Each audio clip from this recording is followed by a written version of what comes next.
can just simplify using law of indices. That would be 3. We take the first 3 into 3x. We take out the x. We take out this 2 minus 12 into 3x plus 9 is equals to 0. Okay, let's take 3 to the power x is equals to y for simplicity. Therefore, 3y squared minus 12y plus 9 is equals to 0. Are you already seeing it? Yeah, we can then factorize. That is 3y squared minus 12y plus 9 is equals to 0.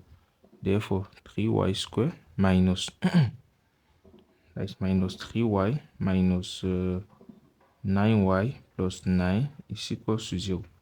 Therefore, 3y into y minus 1 minus 9 into y minus 1 is equals to 0. Therefore, y minus 1 and 3y minus 9 is equals to 0. Hence, our y is equals to 1 and our 3y is equals to 9. Hence, y is equals to 3 and y is equals to 1.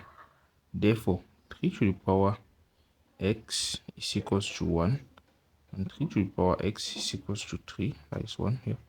Therefore, 3 to the power x is equals to 3 to the power 0, because anything to the power 0 is 1. And here we have, therefore, you are going to be having what our x is equals to 0 and x is equals to 1. Therefore, x equals to 0 or x is equals to 1. And we come to the end of this question. See you in the next video.